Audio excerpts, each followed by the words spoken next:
Hello, friends and colleagues. Welcome to Health Talks, your insight into public health-related topics. I'm your host, Thomas McMinn, and in this episode, I'm speaking with Joe Dougherty. Great, Joe. First and foremost, thank you so much for being on the episode here. Give everyone listening just a 50-foot level, what your position is, how you even got started in this position, and anything else you want to bring to that portion of it. Yeah, well, I really appreciate the opportunity. My name's Joe Dougherty. I'm the Public Information Officer for the Division of Emergency Management. So I am in charge of the media relations, social media, some website content, kind of anything that has to do with reaching out to the public is my job. And we do that directly to the public, and we also talk to the news media. And so I have a lot of great opportunities to learn and grow, and I've loved being in this position. I love working for state government. I was a reporter in a previous life, and I was glad to find something that I could still use those same skills and come and help and serve the people of Utah with those same skills. Absolutely. So making the jump from your previous position to the state, I mean, that's a very different industries, right? It's interesting because public information officers tend to use a lot of the same skills that a reporter does. You need to be able to understand information. You need to be able to write and communicate quickly and clearly. And I was fortunate that my predecessor, the former PIO in this position, was someone I already had a relationship with. And when I discovered that the job was open, I said, "Hey, what's this job?" And he said, "I'm leaving this position. You should apply for it." And I thought that's the best recommendation I could have. So not very many people leave the public sector for the private sector to make more money, but in my case, it did work out that way. I'm better able to take care of my family now, and we're in a really good position. And I have an agency that I really love working for. And so as a reporter, you grow up being very skeptical about government and what are all those people in that building even doing? And then I come to an agency like mine and I see a lot of hardworking people who are trying to figure out the best way to help people be ready for disasters. And I thought, this is just a great place to be. And so state government does a lot of great work that a lot of people don't know about. Absolutely. So come to walk me through that. So you're a public information officer dealing with like natural disasters, some of these preparedness issues. How often are you dealing with the media?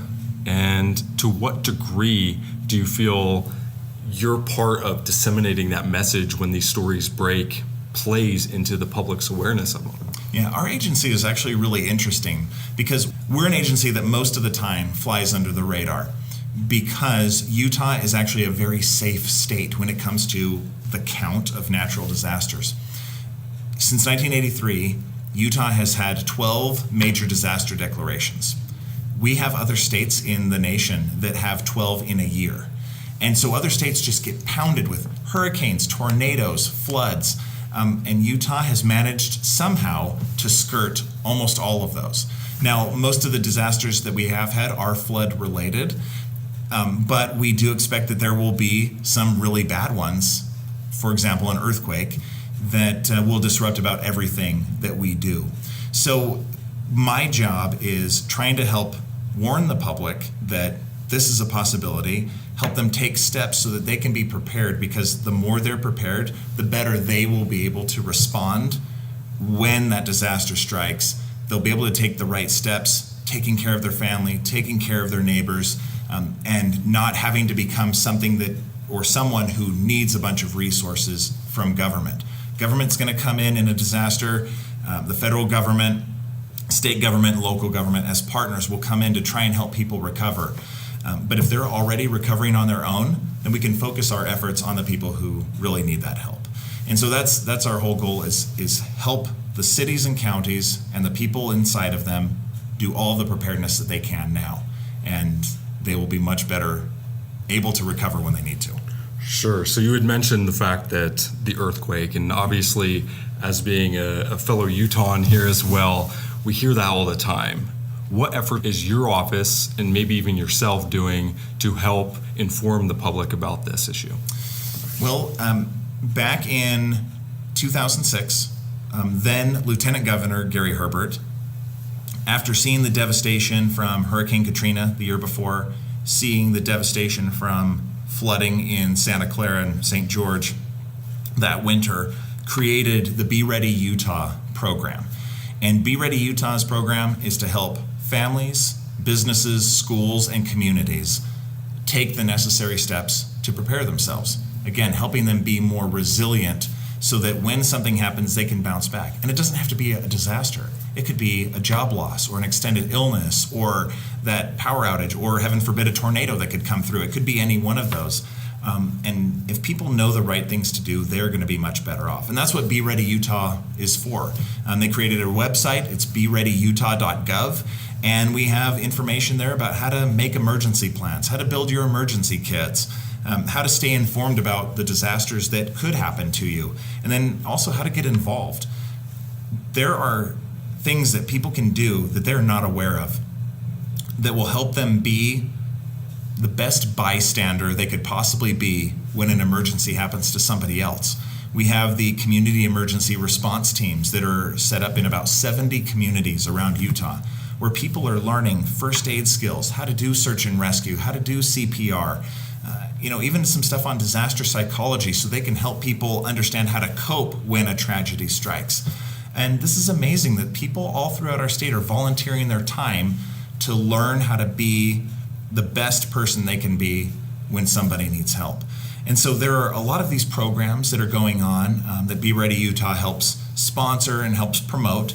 We're active on social media. We do talk to the news media. We have National Preparedness Month every September, and we hold a big earthquake drill every April to help Utahns get ready for that big earthquake that we expect to happen sometime in our lifetimes.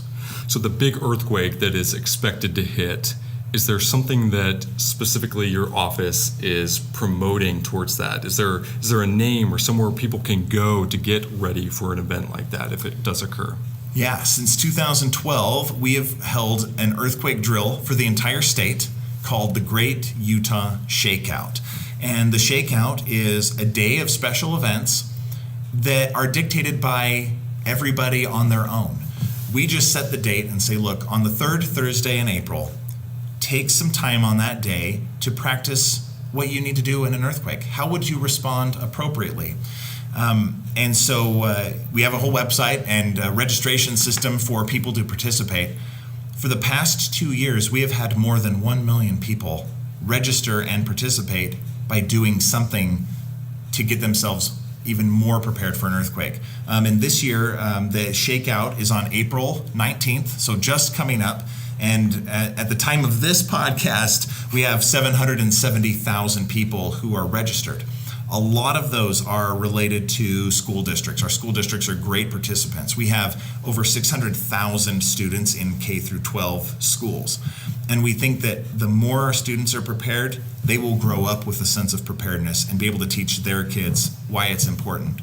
Now, one of the important reasons for doing the Shakeout is we have this thing in Utah where most of our population lives. About 80% of our population lives and works along the Wasatch Fault, which is an earthquake fault line that runs from southern Idaho down toward Fayette, which is in Sanpete County.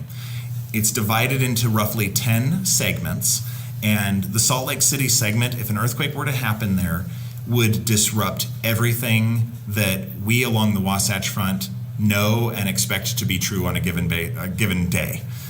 Your utilities will be interrupted, power will go out, natural gas will be cut off.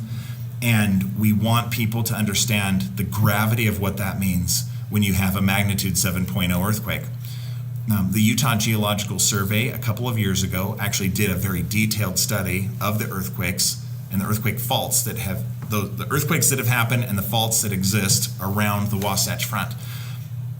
And the probabilities that they came back with is that in the next 50 years, we have a 57% chance of having an earthquake that's a magnitude 6.75 or higher in the next 50 years.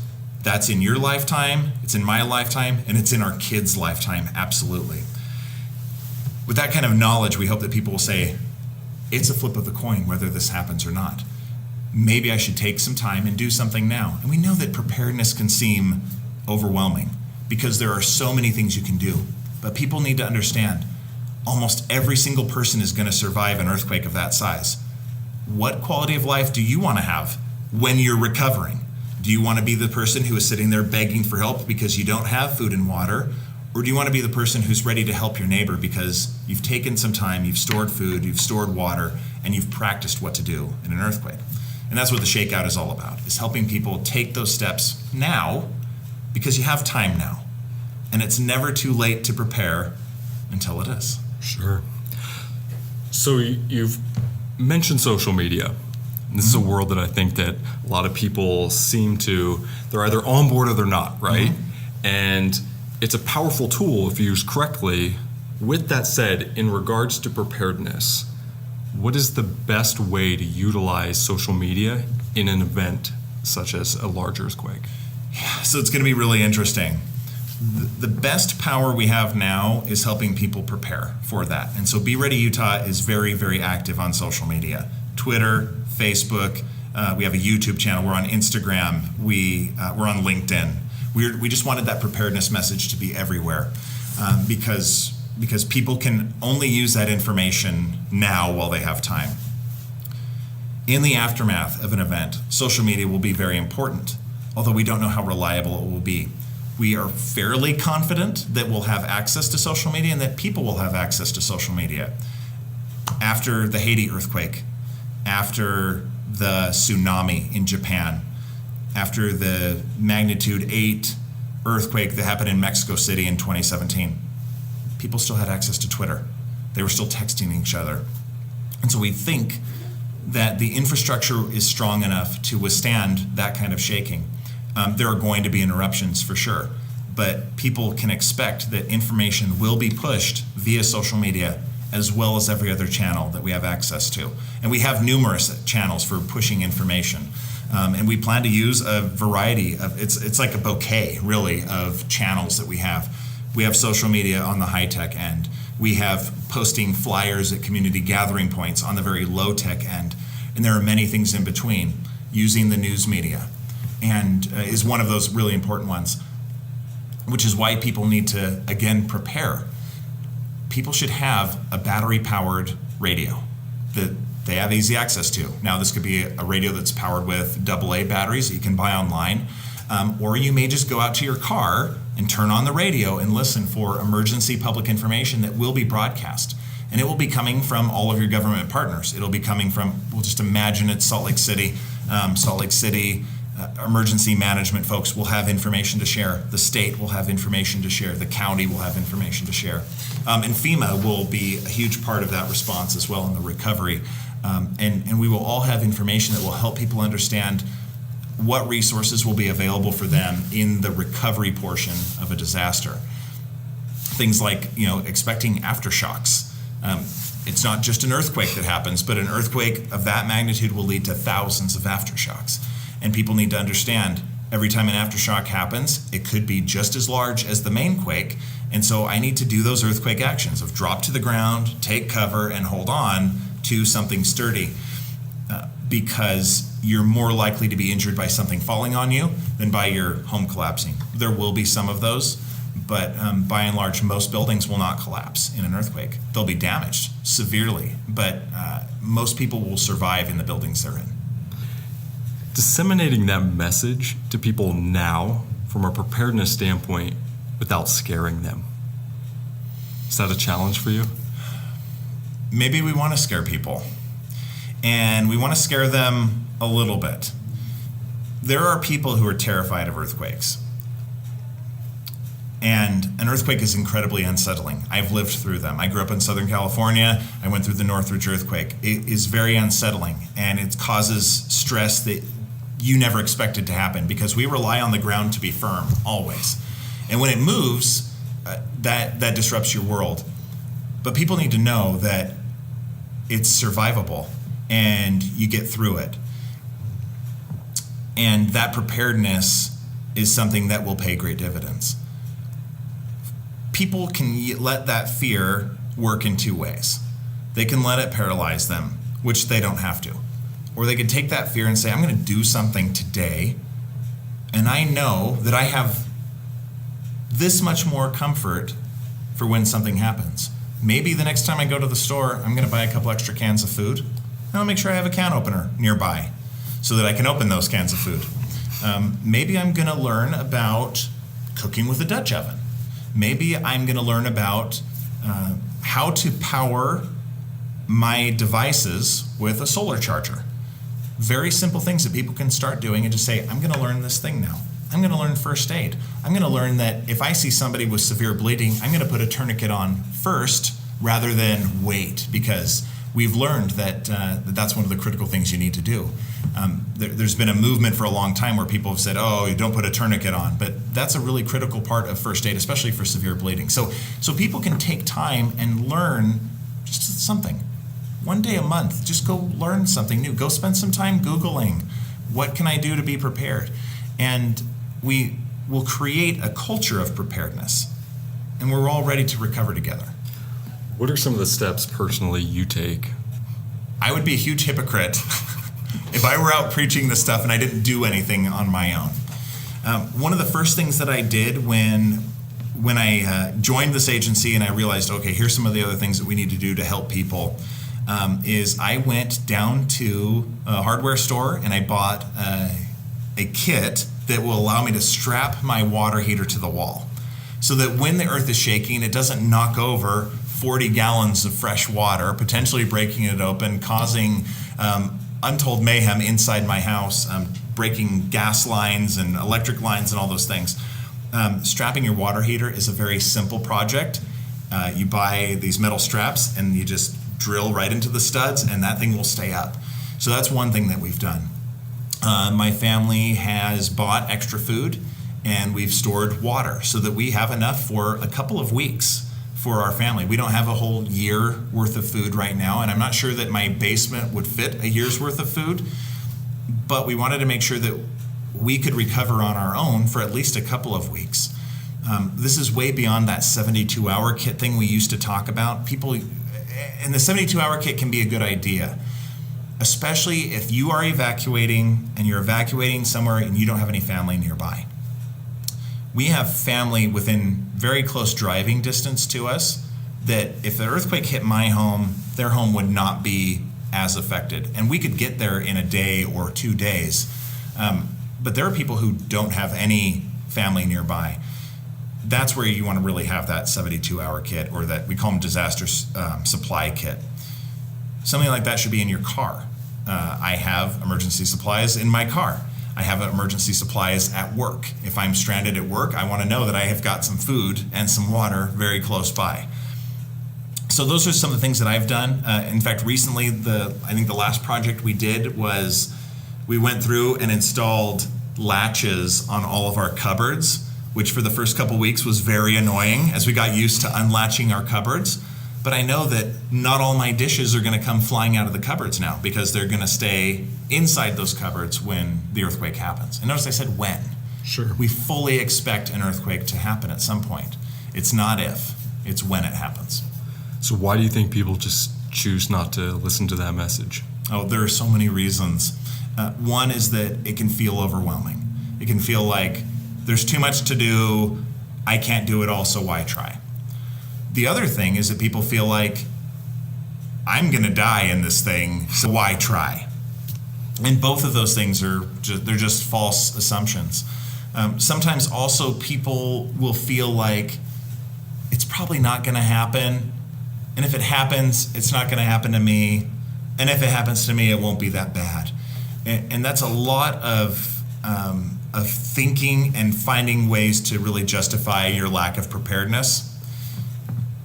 Expect that if it happens on the Wasatch Front, it's going to affect all of us. That's a couple million people. If it doesn't happen on the Wasatch Front, you are ready to go help someone in need. And that's what Utahns do.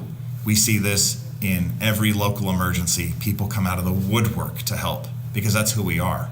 And we know that the scenario we have, a 7.0 earthquake, will cut off our transportation routes, north and south and east and west, almost making Utah an island.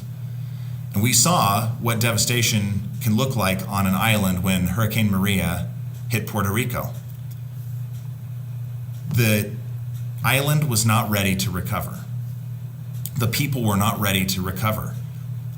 in Utah, we're lucky. We have this preparedness culture, and we'd like it to be stronger, but we think that we will be able to support one another in very heroic ways.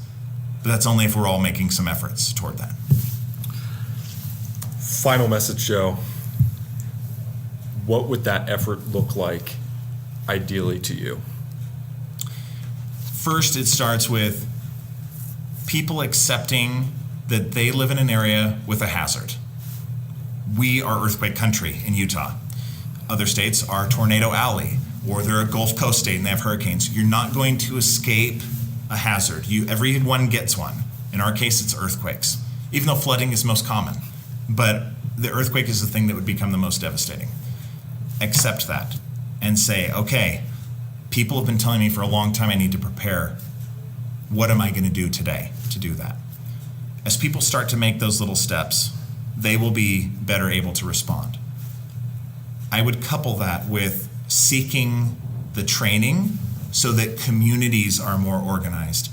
The Community Emergency Response Teams, or CERT, that we call them, I mentioned, we have 70 programs throughout the state. Some of them are severely underused. And that's because there isn't people aren't coming out and saying, dear city or fire department, I need this training. We want people to reach out to their fire departments, to their city offices and say, we need our communities to be better prepared. We need to find ways to be organized so that we're not trying to make it up when something happens. Trying to work on the fly in a disaster is no good. You waste your time, you waste your resources, you waste your energy. And all of those things are so precious. Why not just have that ready to go? And guess what? If it doesn't happen in your lifetime, you can die knowing that I helped other people get ready. And that's a good thing. It's a good thing to be a community, to plan together as a community for something that you never have to use. Absolutely. Joe, I appreciate your time. And I hope people that are listening to this are taking this serious and they go to some of these resources you stated and get educated and hopefully take some action. Yeah, well, I appreciate your time too. Just a reminder, you can go to bereadyutah.gov for the entire catalog of emergency preparedness information. Go to shakeout.org/Utah, join the Shakeout, be counted with what we expect will be another 1 million people participating this year. And that will also allow you to get information directly sent to you a couple of times a year. We don't spam you, but we do send you a few emails that will help you make your own emergency preparedness steps. Just really gentle reminders. Be Ready Utah and the Shakeout, and we hope to see you under a desk.